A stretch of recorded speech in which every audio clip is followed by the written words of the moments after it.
Lévitique, chapitre 21. L'Éternel dit à Moïse, transmets ces instructions aux prêtres, aux fils d'Aaron. Un prêtre ne se rendra pas impur parmi son peuple pour un mort, excepté pour ses plus proches parents, sa mère, son père, son fils, son frère. Pour sa sœur encore vierge, qui lui est proche puisqu'elle n'est pas mariée, il peut aussi se rendre impur. Chef parmi son peuple, il ne se rendra pas impur, il se profanerait. Les prêtres ne se feront pas de tonsure sur la tête, ils ne raseront pas les coins de leur barbe et ne feront pas d'incision sur leur corps. Ils seront saints pour leur Dieu et ils ne déshonoreront pas son nom, car ils offrent à l'Éternel les sacrifices passés par le feu, la nourriture de leur Dieu, ils seront donc saints. Ils n'épouseront pas une femme prostituée ou déshonorée, ni une femme rejetée par son mari, car ils sont saints pour leur Dieu. Tu considéreras un prêtre comme saint, car il offre l'aliment de ton Dieu. Il sera saint pour toi, car je suis saint, moi, l'Éternel, qui vous considère comme saint. Si la fille d'un prêtre se déshonore en se prostituant, elle déshonore son père. Elle sera brûlée au feu. Le prêtre qui a la supériorité sur ses frères, celui sur la tête duquel a été versée l'huile d'onction et qui a été établi dans ses fonctions et habillé des vêtements sacrés, ne défera pas sa chevelure et ne déchirera pas ses vêtements. Il ne s'approchera d'aucun mort, il ne se rendra pas impur, ni pour son père, ni pour sa mère. Il ne sortira pas du sanctuaire et ne profanera pas le sanctuaire de son Dieu, car l'huile d'onction de son Dieu est une couronne sur lui. Je suis l'Éternel. Il épousera une femme vierge.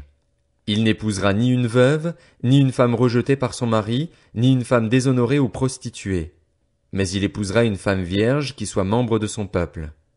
Ainsi il ne déshonorera pas sa descendance parmi son peuple, car je suis l'Éternel qui le considère comme saint. L'Éternel dit à Moïse, transmets ces instructions à Aaron, aucun de tes descendants qui, au fil des générations, aura un défaut corporel ne s'approchera pour offrir la nourriture de son Dieu. Aucun homme avec un défaut corporel ne pourra s'approcher, qu'il soit aveugle, boiteux, défiguré ou difforme, qu'il ait une fracture au pied ou à la main, qu'il soit bossu ou nain, qu'il ait une tache à l'œil, la gale, une dartre ou les testicules écrasés. Aucun homme de la tribu du prêtre Aaron avec un défaut corporel ne s'approchera pour offrir à l'Éternel les sacrifices passés par le feu. Il a un défaut corporel, il ne s'approchera pas pour offrir la nourriture de son Dieu. Il pourra manger la nourriture de son Dieu, des offrandes très saintes et saintes, mais il n'ira pas vers le voile et ne s'approchera pas de l'autel, car il a un défaut corporel. Il ne profanera pas mes sanctuaires, car je suis l'Éternel qui les considère comme saints. Moïse transmit tout cela à Aaron et à ses fils, ainsi qu'à tous les Israélites. Lévitique, chapitre 22. L'Éternel dit à Moïse, parle à Aaron et à ses fils des cas où ils doivent s'abstenir des offrandes saintes que me consacrent les Israélites, afin de ne pas déshonorer mon saint nom. Je suis l'Éternel. Dis-leur, au fil des générations, chacun de vos descendants qui s'approchera des offrandes saintes que les Israélites consacrent à l'Éternel, et qui aura sur lui une impureté sera exclu de ma présence.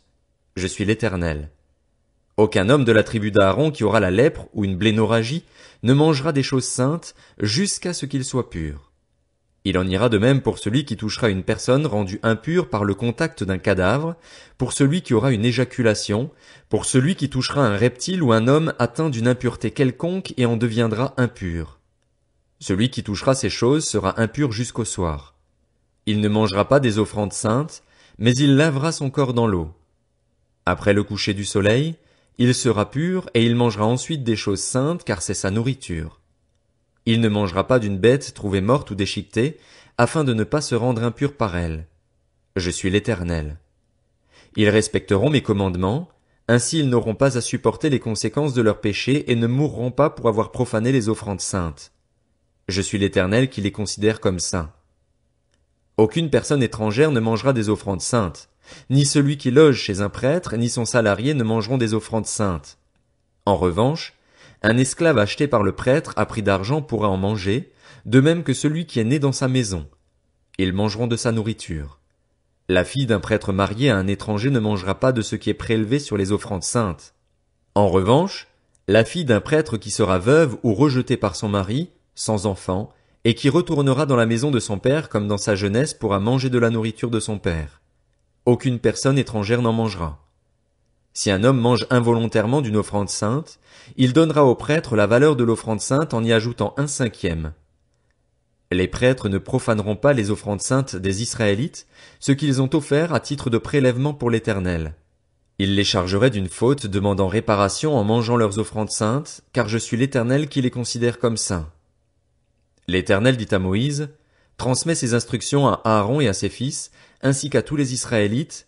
Si un Israélite ou un étranger en Israël offre un holocauste à l'Éternel, soit pour l'accomplissement d'un vœu, soit comme offrande volontaire, il prendra un mâle sans défaut parmi les bœufs, les agneaux ou les chevreaux, afin que sa victime soit acceptée. Vous n'en offrirez aucune qui ait un défaut, car elle ne serait pas acceptée. Si un homme offre à l'Éternel du gros ou du petit bétail en sacrifice de communion, soit pour l'accomplissement d'un vœu, soit comme offrande volontaire, la victime sera sans défaut afin qu'elle soit acceptée. Il n'y aura en elle aucun défaut. Vous n'offrirez pas une victime qui soit aveugle, estropiée ou mutilée, qui ait des ulcères, la gale ou une dartre. Vous n'en ferez pas sur l'autel un sacrifice passé par le feu pour l'Éternel. Tu pourras sacrifier comme offrande volontaire un bœuf ou un agneau avec un membre trop long ou trop court, mais il ne sera pas accepté pour l'accomplissement d'un vœu. Vous n'offrirez pas à l'Éternel un animal dont les testicules ont été écrasés, broyés, arrachés ou coupés. Vous ne l'offrirez pas en sacrifice dans votre pays. Pas même d'un étranger vous n'accepterez une de ces victimes pour l'offrir comme nourriture de votre Dieu, car elles sont mutilées, elles ont des défauts, elles ne seraient pas acceptées.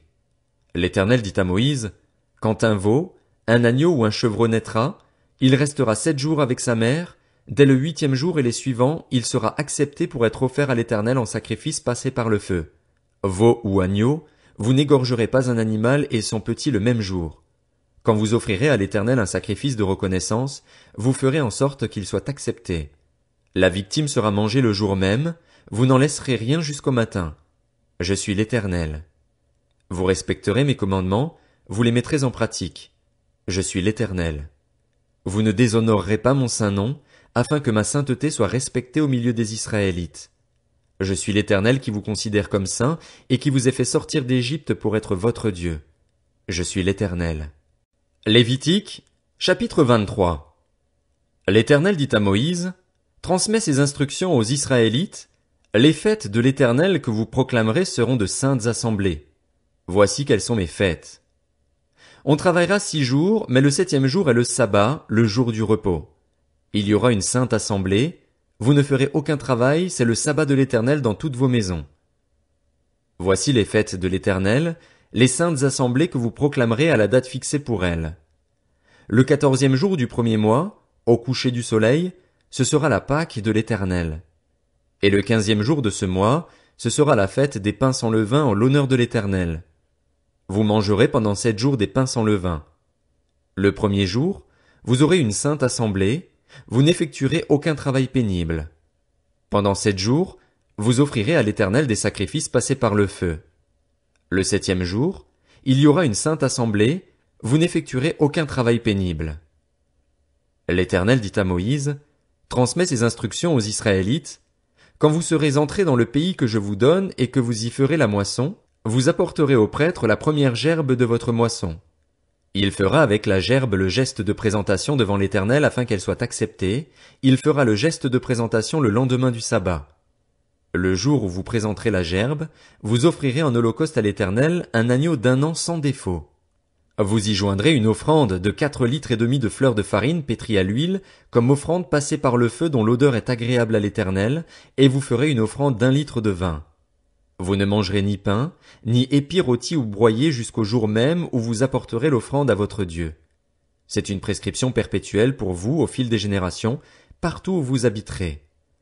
Depuis ce lendemain du sabbat, depuis le jour où vous apporterez la gerbe pour faire le geste de présentation, vous compterez 7 semaines entières. Vous compterez 50 jours jusqu'au lendemain du 7e sabbat et vous ferez une offrande nouvelle à l'Éternel. Vous apporterez de vos maisons 2 pains pour qu'ils soient présentés. Ils seront faits avec 4 litres et demi de fleur de farine et cuits avec du levain en tant que première part réservée à l'Éternel. En plus de ces pains, vous offrirez en holocauste à l'Éternel 7 agneaux d'1 an sans défaut, un jeune taureau et 2 béliers, ainsi que l'offrande végétale et les offrandes liquides qui les accompagnent.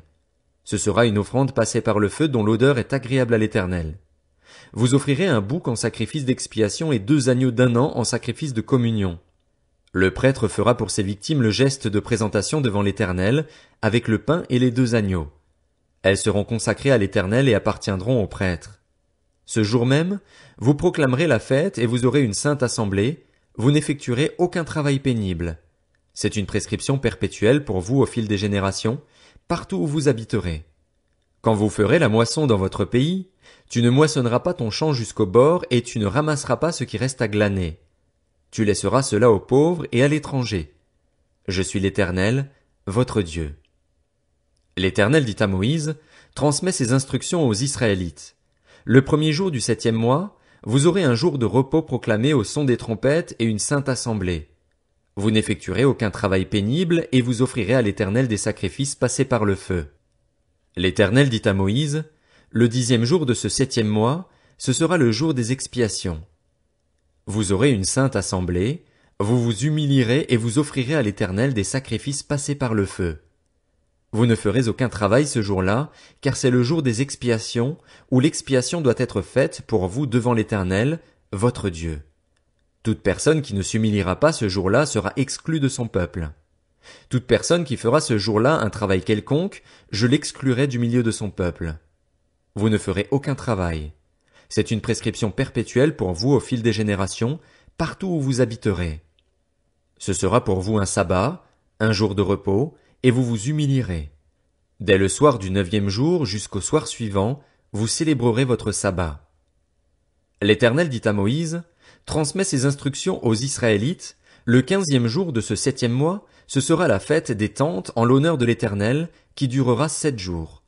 Le premier jour, il y aura une sainte assemblée, vous n'effectuerez aucun travail pénible. Pendant 7 jours, vous offrirez à l'Éternel des sacrifices passés par le feu. Le 8e jour, vous aurez une sainte assemblée et vous offrirez à l'Éternel des sacrifices passés par le feu. Ce sera une assemblée solennelle, vous n'effectuerez aucun travail pénible. Telles sont les fêtes de l'Éternel, les saintes assemblées que vous proclamerez afin que l'on offre à l'Éternel des sacrifices passés par le feu, des holocaustes, des offrandes végétales, des victimes et des offrandes liquides, chacun le jour fixé.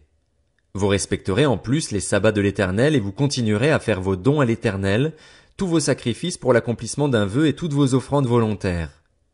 Le 15e jour du 7e mois, quand vous récolterez les produits du pays, vous célébrerez donc une fête en l'honneur de l'Éternel pendant 7 jours. Le premier jour sera un jour de repos, et le 8e aussi. Le premier jour, vous prendrez de beaux fruits, des branches de palmiers, des rameaux d'arbres touffus et des saules de rivière, et vous vous réjouirez devant l'Éternel, votre Dieu, pendant 7 jours. Vous célébrerez chaque année cette fête à l'Éternel pendant 7 jours. C'est une prescription perpétuelle pour vous au fil des générations. Vous la célébrerez le 7e mois. Vous habiterez pendant 7 jours sous des tentes. Tous les Israélites de naissance habiteront sous des tentes, afin que vos descendants sachent que j'ai fait habiter les Israélites sous des tentes après les avoir fait sortir d'Égypte. Je suis l'Éternel, votre Dieu. C'est ainsi que Moïse dit aux Israélites quelles sont les fêtes de l'Éternel.